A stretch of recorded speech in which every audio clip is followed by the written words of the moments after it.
एक अधूरी औरत। दरवाजे की घंटी बजते ही मेरी नज़र घड़ी की तरफ उठ गई। कौन हो सकता है? अपने से ही सवाल करते हुए सारांश दरवाजे की ओर बढ़ा। सामने कोरियर वाला खड़ा था। कोरियर वाले ने एक लिफाफा उसकी ओर बढ़ाया। ये पत्र था रीता का। दिल की धड़कनें किसी अनहोनी की आशंका में तेज़ हो गई। खुद को काबू करते हुए पढ़ना शुरू किया। उसमें लिखा था, प्रिय मित्र सारांश, प्यार। तुम ये पत्र पढ़कर दुखी मत होना। तुम एक सुलझे हुए इंसान हो। आज के समय में तुम्हारे जैसा दोस्त मिलना मुश्किल ही नहीं, नामुमकिन है। पर मेरे मित्र, ये दुनिया अच्छी नहीं। मैंने बहुत करीब से देखा है इसका असली चेहरा, जो बहुत ही डरावना है। हम जिस समाज का अंग है वह बहरूपिया है। चेहरे पर चेहरा लगाए फिरते हैं लोग यहाँ। या मैं अकेले इसके स्वरूप को नहीं बदल सकता। ये इतनी आसान डगर नहीं। जीवन के इन 27 सालों में सिर्फ परेशानी ही देखी है। मैं किसी से क्या शिकवा करूं? मेरे तो अपने माता पिता ने ही मुझे ठुकरा दिया। सब ने मुझे दोष दिया और हर पग पर मेरा मजाक बनाया। ये कहानी तब शुरू हुई जब मैं साल भर का था। जन्म हुआ तब मैं आम लड़कों के जैसा ही था।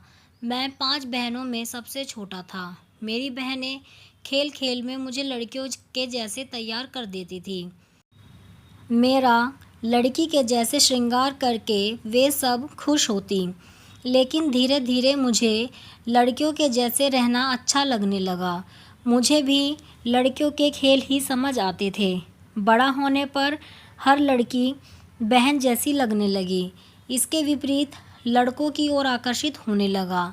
हर समय महसूस करता कि मेरा उपहास बन रहा है। सब मुझे छक्का या गे बोलते, पर मैं तो खुद को एक लड़की ही मानने लगा था। पापा को जब मालूम हुआ वे बेहद नाराज़ हुए। लाजमी भी था। लोग बेटा होने की दुआ मांगते हैं और मैं बेटी बनने की तैयारी कर रहा था। इन सब कश्मकश में भी पढ़ाई चालू रखी और अच्छे नंबर से पूरी भी की।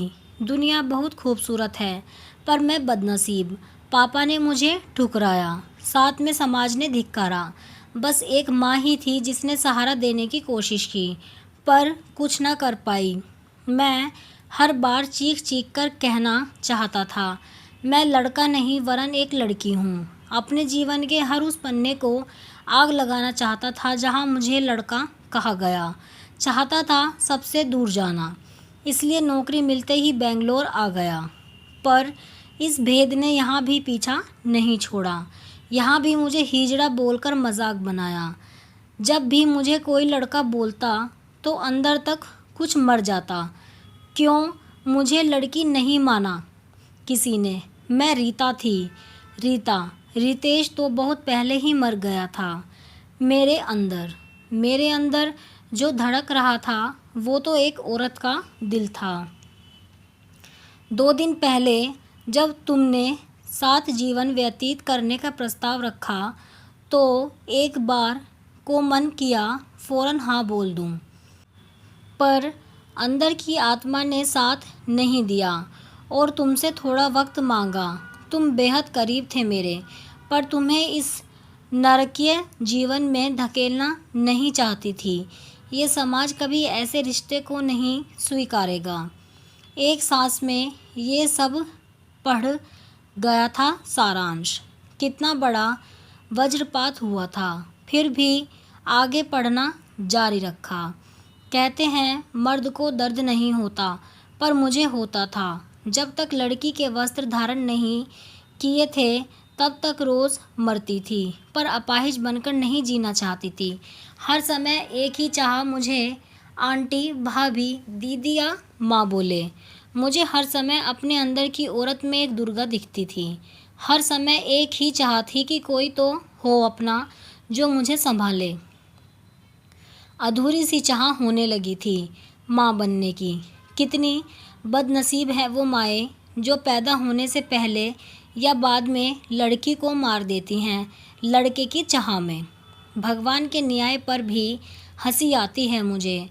कहीं तो माँ के सीने में ममता नहीं दी और मुझे एक औरत का दिल लगाकर जन्म दिया। हर समय बस ठोकर ही मिली। सारांश, तुम्हारा और मेरा रिश्ता बहुत खास है। कुछ रिश्तों के नाम नहीं होते। हमारा रिश्ता किसी नाम का मोहताज नहीं। मैं चाहती हूँ तुम अपने जीवन में आगे बढ़ो। जब अपने अपने ना हुए तो गैर से क्या शिकवा। थक गई हूँ अब। न ही मर्द रूप में खुश थी, न ही औरत बनकर। औरत तो बन गई पर पूरी नहीं, एक अधूरी औरत जिसे ये समाज हिजड़ा बोलता है। अब जा रही हूँ मैं सबसे दूर, तुमसे दूर, बहुत दूर। अगला जन्म औरत का मिले, इसी कामने के साथ खुश रहो हमेशा, रीता। पत्र समाप्त हो गया था पर आंसू अभी भी बह रहे थे। सारांश के मन में कई सवाल थे पर शायद उनके जवाब नहीं थे। उसने एक अच्छा दोस्त और एक अच्छा इंसान खो दिया था। आज रीता के लिए उसके मन में इज्जत और भी बढ़ गई थी। आप कमेंट में ज़रूर बताएं कि आपको ये कहानी कैसी लगी है। अगर आपको कहानी पसंद आई है तो वीडियो को लाइक करें, शेयर करें और चैनल को सब्सक्राइब करें ऐसी ही कहानियों के लिए। और आप इंस्टाग्राम पर भी फॉलो कर सकते हैं, उसका लिंक भी आपको डिस्क्रिप्शन में मिल जाएगा।